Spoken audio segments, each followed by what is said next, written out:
It's a pleasure having you join us on Eyewitness Report on Channels Television.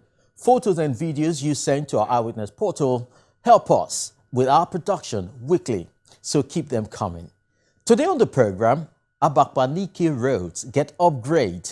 Also, Agege residents express concerns over planned demolition of houses to pave way for rail construction in their area. These and more on Eyewitness Report. I am Chris Elems. In 2017, we brought you the groundbreaking of a couple of roads in Abakpa in Enugu State. Now, prior to that moment, the highly populated area lacked good roads. We visited for update on infrastructure and how they've been put into use. Abakpa is one of the densely populated areas of the coal city, Enugu State, southeast Nigeria. It's been a story of neglect for them for quite some time, as roads and other basic amenities were totally lacking.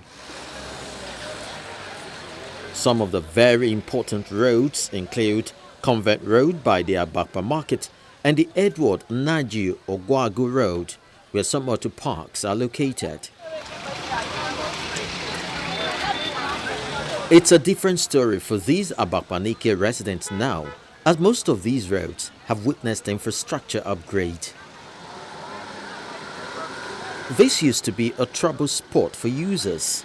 Gridlock was the order of the day.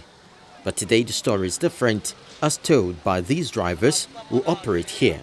Before, the hold up is affecting us because after our loading, if we load finish, when we are about going, the road will be too tight for us to go. So, but after they have finished working on the road, whenever we finish loading, we have way going out, easy for us.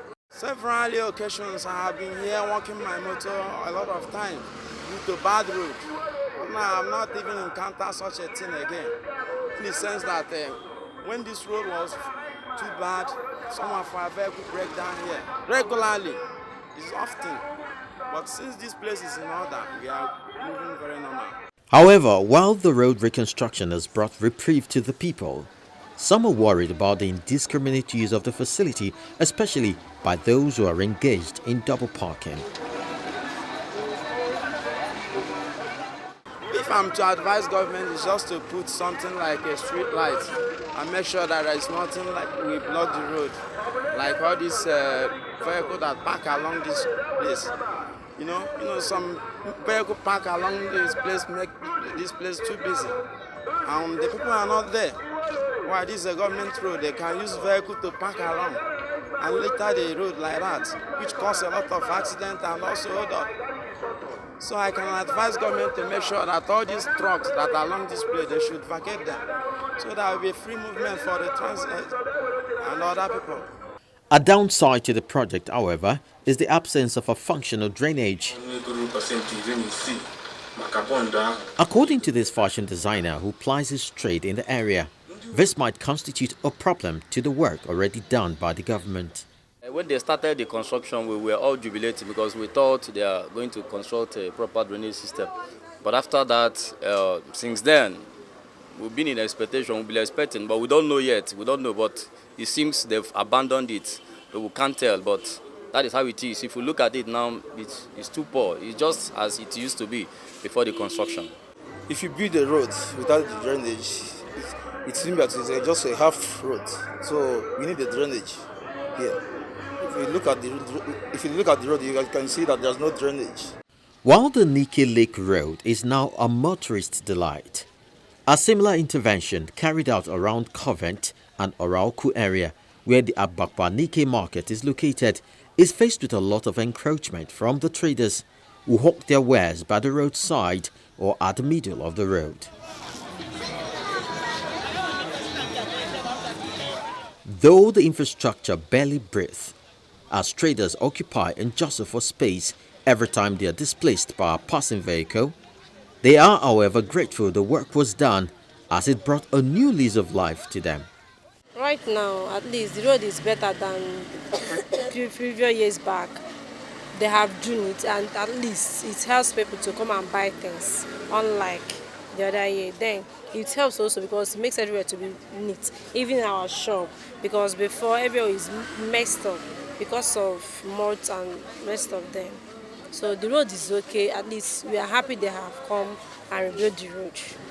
Amazing at this road was very rough earlier last year, but now everybody is enjoying it. Now in handwork, so we thank him for the job.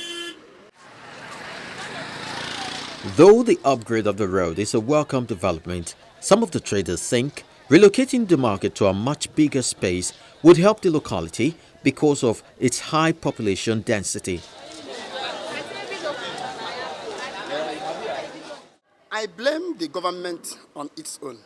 Why do I blame them? The blame is that before the siting of this market into this place, they knew that this place would be crowded, looking at the environment and the way they sited it. So if this place should be expanded, the government has to create another space. Because of this market, people are crowded, and because of that crowd, then it cannot contain. So the people in this environment, this is the only big market covering it. And because of everybody are looking for means to survive, means of livelihood. And you can't tell somebody that comes to look for what he or she is going to eat with the family to begin to go away just because of the road.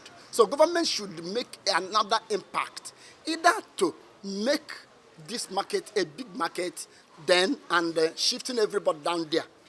Then in fact, government knows what to do. The problem is even Nike people, they are contributing 85% of problem we are having here because of money. If you can see that road, you will see some people measure it, line. This hawker, when these people used to say something, they are blocking the road. If the executive or the market people can provide a task force, if the task force is on duty, steady, the road will be managed to everybody. As to what the market authority is doing to check the level of infrastructure abuse, the chairman of the association says they are taking measures to address the issue one step at a time. The union is trying their best, but now we told the people that did the road, especially Amori Road, that it needs drainage. They promised to come and do it. Since that time, they haven't done anything about it. Because it's when they do the drainage, then people will know that there's no way you can cross that drainage and come out of the road to do any business. And once there's no drainage, everything is still as it was before.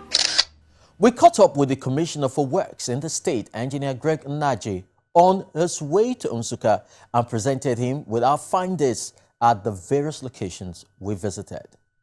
We have a 4-point agenda, and foremost in the agenda of this government is to maintain the level of infrastructure in Enugu State, create more urban centers.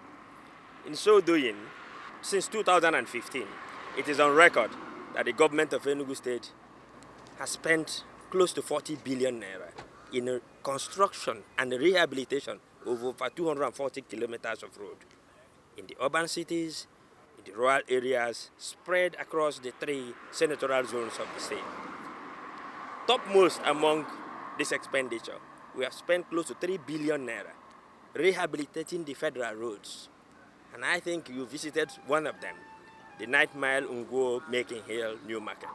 OP Nsukka Road by OP Obolafo is a federal road. 9th Mile Udi Uguoba to Anambra State border. These are all federal roads we had rehabilitated. Then, coming to your question on the urban cities. In Enugu here, the government and the people of Enugu State have been consistently referred to by His Excellency as the true heroes of democracy.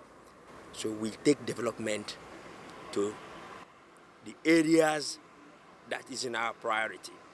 Those places we visited, Abakpa zone, for example, we have the Oguago Ring Road. We have consistently, and as we speak now, fully rehabilitated that road. Uboye, end of Abakpa. Then the market clusters. These are where the people come to do business. So we've given them that road to ensure that they have free access to their markets, the economy of the state, and the people living and passing through that area. Then we talk about Ubodogu. It's another area we had interest, we have placed that on priority, and we have fully rehabilitated the Ubodogu Sani Abacha Enugu by Enugu Onitsha Expressway. He also tackles the issue of the Abakpa Nike market encroachment as well as the absence of drainage on the road. We are addressing that as we speak. Remember that the responsibility of markets falls to the local government authorities. When we rehabilitate that road, we have already informed the Enugu East Local Government Authority. One, to ensure that the roads are well kept and maintained. Two, the possibility of having a control so that those drainages and hydraulic structures are desilted at all times. But one thing that is very peculiar to that area, that is the hub where the people come to do their business of the day. So all we need to do is to ensure control that the infrastructural development that place is not jeopardized by the market. Yes. Then coming to Oguago, it is a special case. The precedence in doing roads, which you know very well, is to first of all do the drains. But we did it the other way because of the time lag we have to beat the window we have for the rainy season. As you can see, the rainy season is setting in. Now we have done the road. The road has been formed and we have a formation. We are now going to transfer the invert of the road, the top level of the road, to achieve the drainage. So we're doing it the other way now. Those drainages you've seen are ongoing. Before the end of this month, they have a program to complete all drains and ensure that they are functional. So be rest assured that by next time you come, we will have fully taken care of those areas. Much may have been covered in Enugu by the Ugwuanyi administration, yet much more is needed to be done to ease accessibility and improve on the quality of life of the people. Our commitment to delivering on this mandate is a true mark of purposeful leadership